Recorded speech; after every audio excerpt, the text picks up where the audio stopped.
이런 본문이죠. 결국에는 주 안에서 합당한 가족 관계를 지난번에는 언급했었고요. 그리고 이번에는 주종 관계를 다루고 있습니다. 주인과 종을 언급하는 본문에 관해서는 이런 단골 질문이 있어요. 어떤 질문이냐면, 바울은 주인과 종에게 각각 명령하는데 이거는 사도 바울이 노예제를 옹호하는 것 아닌가요? 노예제도를 옹호하는 사람 아닙니까? 이런 질문을 하는 경우가 있는데, 인권 존중이 당연한 시대를 사는 그런 오늘날에는 노예제도를 인권 침해라고 보는 것이 자연스럽습니다. 이 질문은 바울이 인간을 그러니까 신분으로 구분하는 그 노예 제도를 철폐하지 않고 그냥 그대로 두는 거는 방관자 아니냐, 그건 잘못된 거 아니냐라는 그런 비판을 하고자 하는 그런 속내가 있어요. 자, 그러나 이 질문의 답변은 의외로 쉽습니다. 모든 국가가 다 그런 건 아니겠지만 인류가 노예 제도를 철폐한 지는 약 200년밖에 안 됐습니다. 그렇죠? 영국에서 윌리엄 밀버포스라는 정치인이 노예제 폐지 운동을 일으켰고요. 또 이제 링컨 대통령에 대해서는 말이 많지만 그럼에도 외형상에서는 일단 노예제를 폐지했죠. 그렇죠? 즉 무슨 말이냐? 19세기 이전에 노예제도는 죄가 들어온 이 세상에서 매우 자연스러운 제도로서 수천 년 동안 자리 잡았습니다. 즉 200년도 채 될까 말까 하는 그런 전무후무한 인권 존중의 시대를 기준으로 성경의 내용을 비판하는 것은 올바르진 않습니다. 노예 찬반으로 성경과 역사를 그냥 평가해버리면요, 영적 대각성을 일으킨 조나단 에드워즈 같은 분도 노예를 데리고 살았으니까 졸지 나쁜 놈이 되고 말아요. 그리고 로렌스 체더튼이라는 킹짐스 성경 번역자도 또 종들을 데리고 살았는데 적어도 그런 사람들은 주일에 이렇게 나와서 교회 가서 종들과 함께 하나님을 경배할 수 있도록 그들에게도 경배 드릴 수 있는 그런 예배 시간의 자유를 허용해 줬다고 합니다. 그러니 노예를 갖고 있다, 노예를 데리고 산다, 노예를 데리고 살지 않는다, 이것을 가지고 이 사람은 나쁜 사람, 이 사람은 착한 사람, 뭐 이런 식으로 구분하면 안 됩니다. 이건 유의하셔야 돼요. 구약 성경에 이렇게 기록된 율법도 종에 대해서 얘기하기 때문이죠. 구약 성경에 기록된 율법은 종을 두는 것을 두고 정지하지는 않았습니다. 다만 종에게 뭘 시켜요? 시킬 건 시키더라도 그 종 역시 사람으로서 대우하라고 명령합니다. 여기에 대해서는 몇 가지 구절이 있는데 한번 신명기 15장 한번 보실까요?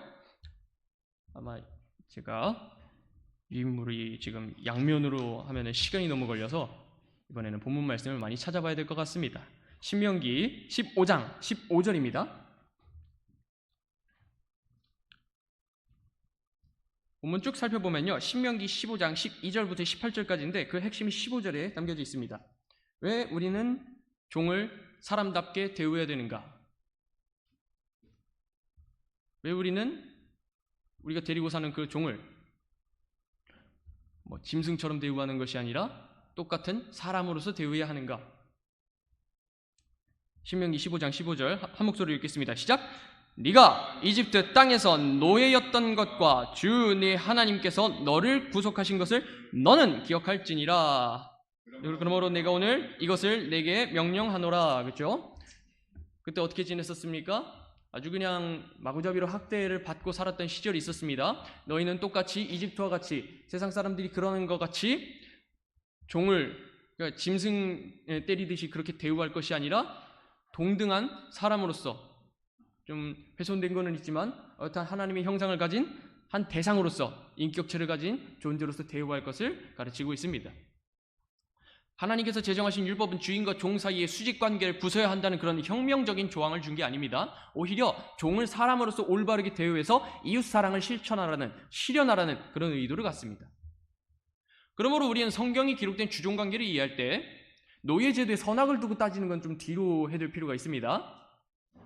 어차피 신분상에서 우리 주민등록본상에서 노예라는 그런 신분이 없을 뿐이지 여전히 우리 삶에서는 수직적인 구도의 사회적 위치가 있을 뿐더러 또 갑과 을로 구분되는 인간관계를 형성하고 있기 때문입니다. 늘 우리가 수평구조로 살아가는 건 아니잖아요.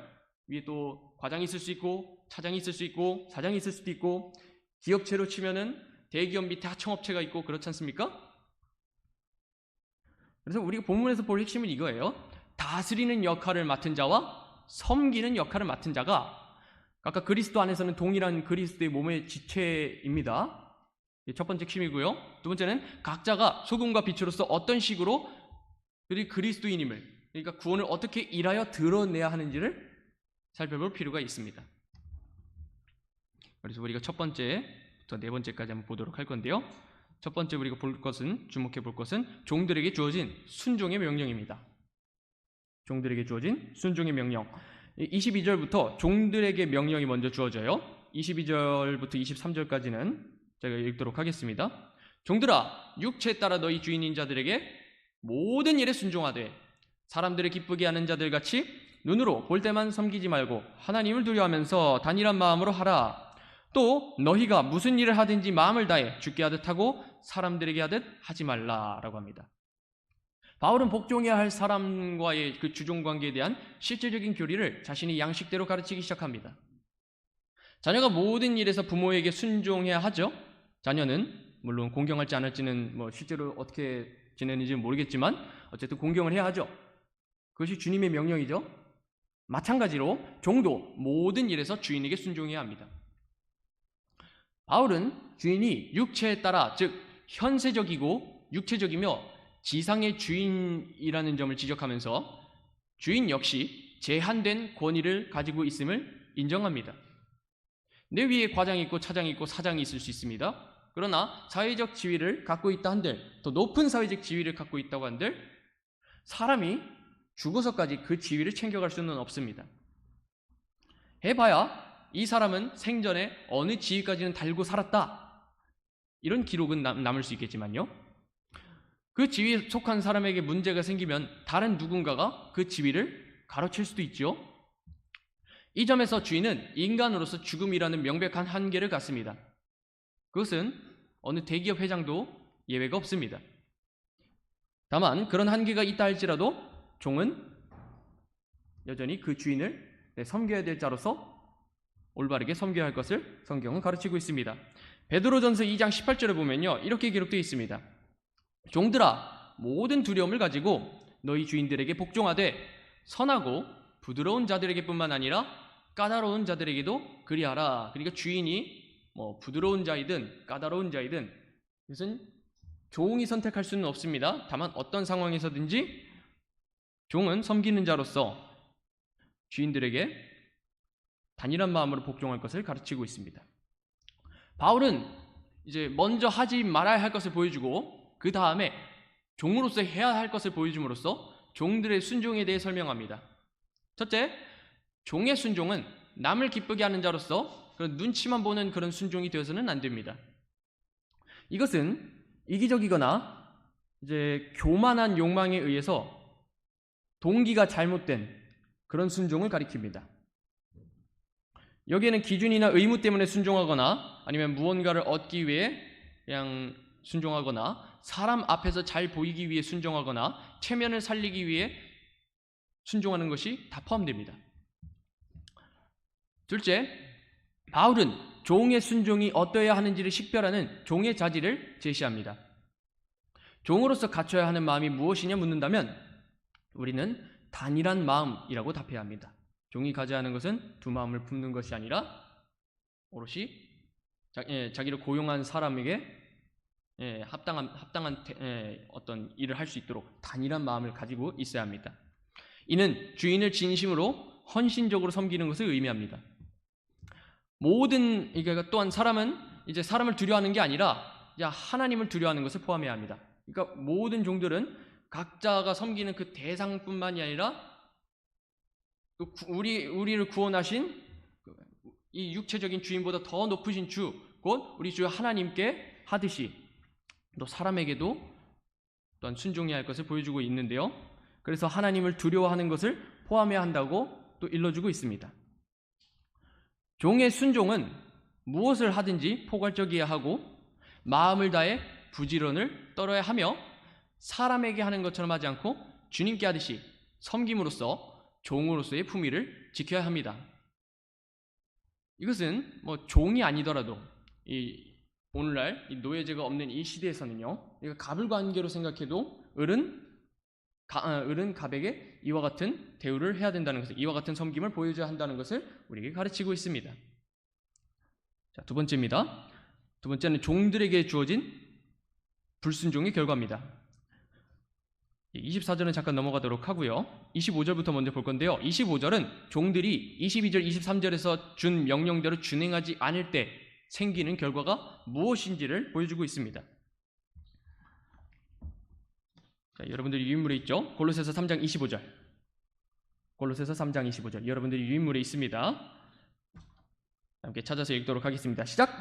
그러나 부당하게 행하는 자는 자기가 행한 부당한 일로 인해 보응을 받으리니 이 일에는 사람들을 외모로 판단함이 없느니라.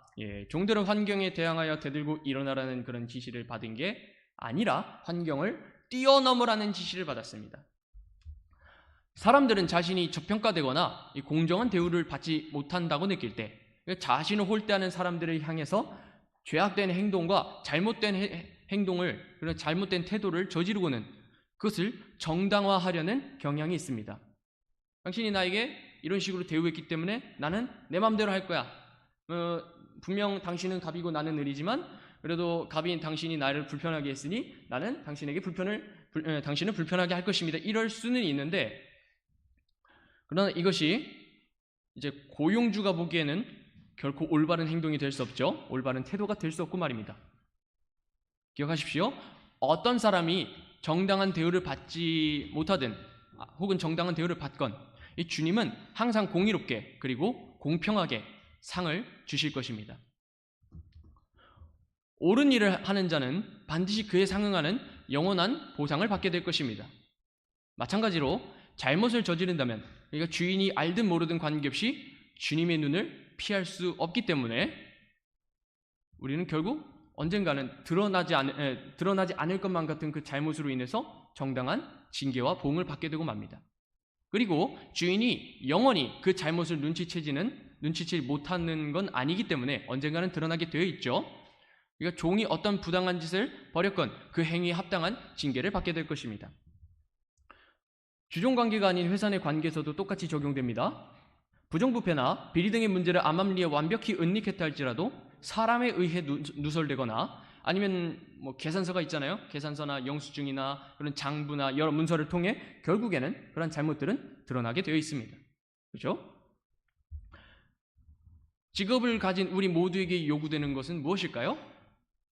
고용주가 이 사람 정말 잘 뽑았다고 여기도록 그에 걸맞는 업무 능력을 보여줘야 한다는 것이죠. 선하고 정직하게 섬겨야 하는 대상에게 충성을 다해야 합니다. 업무 능력을 잘 발휘하면서요. 이 모든 일은 단지 우리를 고용한 사람을 만족시키는 게 전부가 아니라 사회에서 일하는 가운데 우리를 구원하신 하나님을 드러내는 데 쓰이기 때문에 우리는 사회에 나가서도 이렇게 당장 우리 눈앞에 보이는 그런 사장에게, 과장에게 물론 마음에 들지 않을 수 있습니다. 그러나 그들이 우리에게 준 역할들을 잘 감당해 나갈 수 있어야 할 것입니다.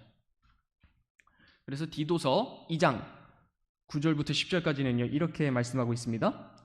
종들에게 권면하여 자기 주인들에게 순종하게 하며 모든 일에 그들을 매우 기쁘게 하고 말대꾸하지 말게 하며 훔치지 말고 전적으로 선하게 충성하는 것을 보이게 하라.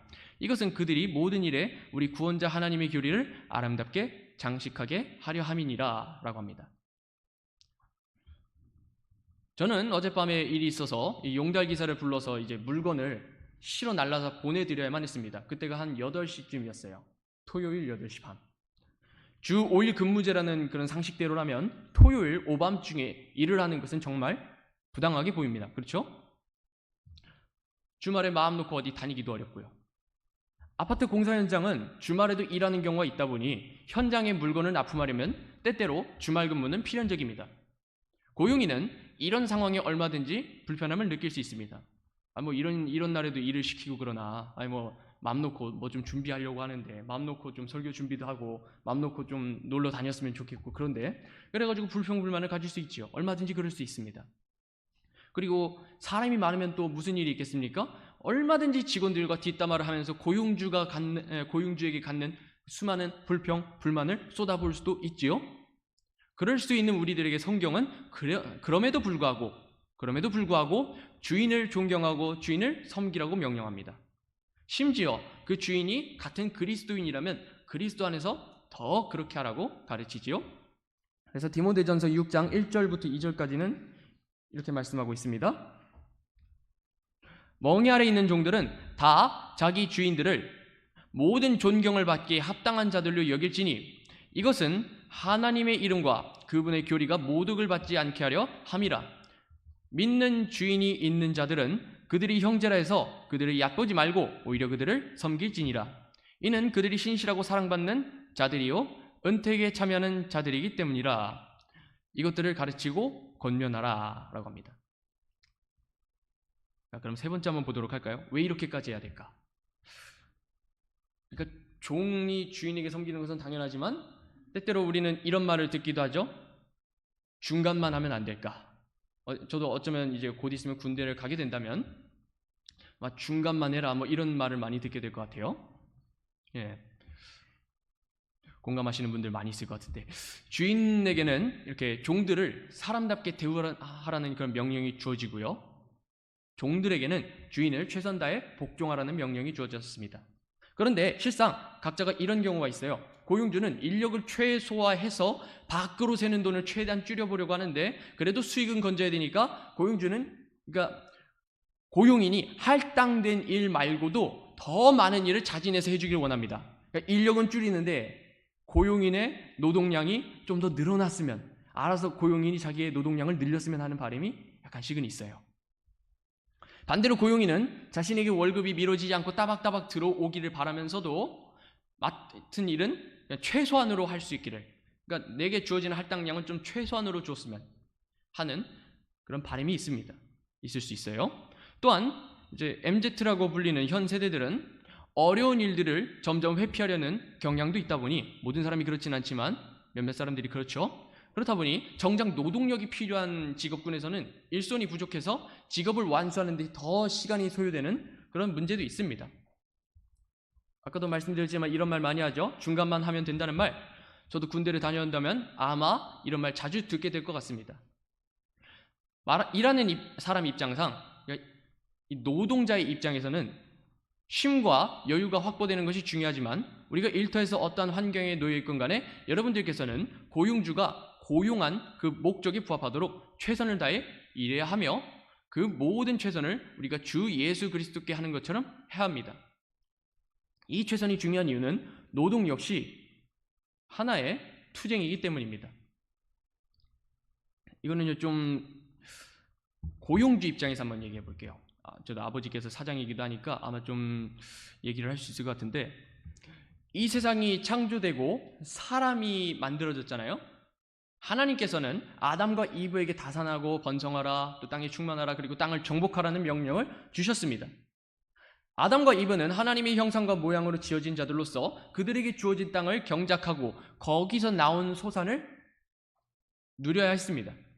또 그 경작된 소산을 누리면서 그 노동의 결실을 얻을 수 있도록 그 풍요로움을 제공하신 하나님께 감사와 찬송을 드려야 했죠. 주시는 이도 하나님, 그것을 거두시는 이도 하나님이시기 때문입니다. 그러나 인류의 범죄로 인해 무슨 일이 벌어졌습니까?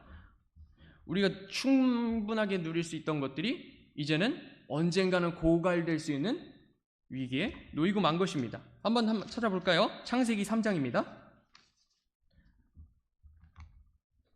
하나님께서는 인류를 직접 저주하신 건 아니지만 이전에 누려왔던 그 특권을 제한하셨습니다. 창세기 3장 17절부터 19절입니다. 창세기 3장 17절부터 19절 한 목소리로 읽겠습니다. 시작! 아담에게 이르시되 네가 네 아내의 음성에 귀를 기울이고 내가 네게 명령하여 이르기를 너는 그것에서 나는 것은 먹지 말라 하고 말한 그 나무에서 나는 것을 먹었으므로 땅은 너로 인해 저주를 받았고 너는 평생토록 고통 속에서 땅의 소산을 먹으리라. 땅이 내게 또한 가시나무와 엉겅퀴를 낼 것이며 네가 들의 채소를 먹으리라. 네가 땅으로 돌아갈 때까지 네 얼굴에 땀을 흘려야 빵을 먹으리니 이는 네가 땅에서 취하여졌기 때문이라. 너는 흙이니 흙으로 돌아갈 것이니라 하시니라 하죠. 그래서 결국에는 우리가 누리는 이 자원에는 이게 한도가 있죠. 석유도 얼마 가면 떨어질 것이라 하고, 그래서 이제 석유 에너지를 사용하는 것이 아니라 이제는 전기 에너지를 사용해야 된다, 이런 말도 나오고 있습니다. 그렇죠? 이렇게 결국 죄악으로 인해서 모든 인류의 노동은 생존을 위해서, 자신이 먹고 살기 위해서 결국에는 합당한 노동을 해야 했고, 그것이 1차 산업, 그러니까 우리가 1차 산업을 어떻게 알고 있죠? 농업, 목축업 등이 있죠. 그리고 2차 산업에는 제조업이 있고요. 3차 산업에는 서비스업이 있습니다. 아마 아이들 사회 시간에 배웠을 것인데, 어느 산업이 있건 상관없이 결국에는 생계를 위해서 투쟁하는 역사로 이어집니다. 고용주는 그 투쟁의 현장에 앞장서 있고요. 그래서 무슨 일이 벌어집니까? 결국에는 1차 산업만 있던 시대에도 생계를 유지하기 위해, 자신의 영역을 넓히기 위해, 좀 더 많이 벌기 위해 서로가 싸우기 시작합니다. 창세기 13장을 보면요, 아브람과 롯이 서로 자신의 영역을 두고 싸우죠. 이건 한번 제가 읽도록 하겠습니다. 5절부터 있는데요. 아브람과 함께 간 롯에게도 양떼와 소떼와 장막들이 있었으므로 그 땅이 그들을 감당할 수 없어 그들이 함께 거하지 못하였으니 이는 그들의 재산이 많아 그들이 함께 거할 수 없었기 때문이더라. 아브람의 가축 목자들과 롯의 가축 목자들 사이에 다툼이 일어났고, 또 그때 그 땅에는 가나안 족속과 브리스 족속이 거하였더라 라고 합니다. 결국에는 이게 롯과 아브람만 싸우는 게 아니라 다른 족속들로 같이 있었습니다. 물론 서로 여기부터는 네 땅이고 여기부터는 내 땅이니까 서로 건들지 말자, 네 양이 여기 넘어오지 못하게 하고 네 양이 여기다 똥 싸지 못하게 해라, 뭐 이 정도는 얘기할 수 있습니다. 그러나 그런 일 없이 결국에는 서로의 문제가 무엇인지는 모르겠지만 결국에는 투쟁을 하고 말았습니다. 각자의 노동의 영역에서 말입니다. 그래서 고용주는 이러한 투쟁의 현장에 앞장서 있기 때문에 적어도 자신이 고용한 사람들이, 그것이 종이 됐건 아니면 직원이 됐건 아니면 그냥 일반 노동자가 됐건 상관없이 그 노동의 현장에서 최선을 다해주기 원하고 있습니다. 그렇기 때문에 우리가 중간 정도만 하면 좋을 때도 있겠지만, 중간만 하면 편할 때도 있겠지만, 우리가 고용주의 입장에서 생각해 볼 때는 우리가 주어진 할당량 이상으로는 하지 못할지언정 적어도 우리에게 주어진 할당량을 최선을 다해서 일할 수 있기를 더더욱더 바라야 할 것입니다. 우리는 우리가 주어진 일들에 최선을 다해야 하고요, 우리가 주어진 일들을 기쁨으로 잘 해나가야 합니다. 왜냐하면 그것을 우리 주님께서 바라보고 계시기 때문이죠. 우리가 일하는 것들을 주님께서 바라보고 계시고, 우리 일을 통해서, 우리가 사회에서 일하는 것을 통해서 주님께서는 얼마든지 영광을 받으실 수 있기 때문입니다. 마지막 네 번째 보도록 하겠습니다. 네 번째는 하나님을 의식하는 주인 고용주입니다. 이제 주인에 관련된 명령이 나오죠. 4장 1절에 보시면 이렇게 말씀하고 있습니다. 한번 읽어볼까요? 4장 1절 시작. 주인들아, 너희 종들에게 정당하고 공정한 것을 베풀며 너희에게도 하늘에 주인이 계심을 알라. 다음으로 바울은 주의 종들에게 정당하고 공정한 것을 베풀어야 할 책임이 있는 주인들에게로 시선을 전환시킵니다. 여기에서 주님께서는 주인이 종을 막 대하고 학대해도 된다는 그런 잘못된 개념으로 치우치지 않게, 그런 거 안 된다, 오로지 종에게 베풀어야 할 것 두 개가 있다라고 제시하고 있습니다. 강조하는 것이죠. 정당하고 공정한 것을 베풀라. 고용주의 일반적인 학대 행위에는 이것도 우리가 생각을 해봐야 되죠. 고용주가 무조건 선한 사람이 아니기 때문에, 그리고 이전에는 또 고용주가, 사장이 이제 여러 부당한 일들을 해왔기 때문에 또 노동운동이 일어났고요. 그죠? 그렇기 때문에 우리는 이제 고용주가 저지를 수 있는 다양한 방식의 착취를 또 볼 필요가 있습니다. 아마 여러분들도 아실 것입니다. 첫 번째, 적절하고 안전한 근무 조건을 제공하지 않는 경우. 두 번째, 특히 경영진의 과도한 보너스와 특혜에 비해 수행한 업무에 대해 합리적인 임금을 지급하지 않는 경우. 그러니까 이만큼 일했는데 벌리는 돈은 이것밖에 없는 그런 현상을 말하는 거죠. 세 번째, 약속을 지키지 않거나 규칙을 임의로 변경하고 정직성이 결여된 경우. 그러니까 노동자도 정직해야 되지만 고용주도 정직해야 함을 보여주고 있습니다. 네 번째, 성과에 대한 보상보다는 편애. 다섯 번째, 직원과 가족의 복지를 고려하지 않고 지나치게 많은 시간과 헌신을 요구하는 경우. 이거는 되게 야근에 해당합니다. 여섯 번째, 불합리한 기대와 요구. 그리고 일곱 번째, 지배적인 관리 스타일. 직원 위에 군림하는 스타일 혹은 가혹한 스타일. 여덟 번째, 열린 의사소통 창구가 없는 그런 부재 상태. 항소 또는 공정한 청문회가 실시되지 않는 현상. 아홉 번째, 각 개인의 가치에 대한 존중을 보여주지 않음. 이런 현상을 벌일 수가 있습니다. 고용주라고 늘 선하게만 할 수 있는 것이 아니라 고용주도 얼마든지 이러한 잘못을 저지를 수 있습니다. 그러나 성경은 이제 너희 종들에게 정당하고 공정한 것을 베풀라는 이 명령을 통해서 이런 부당한 행위들을 하지 말 것을 강력하게 명령하고 있습니다.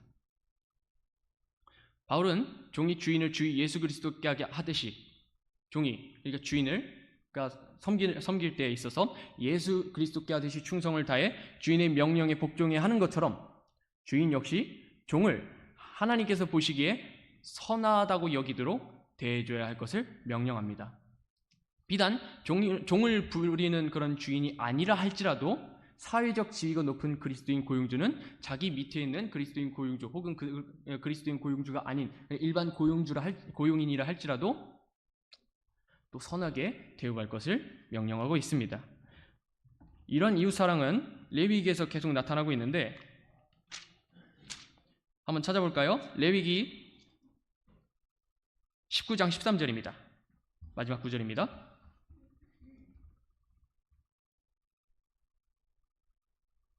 레위기 19장 13절.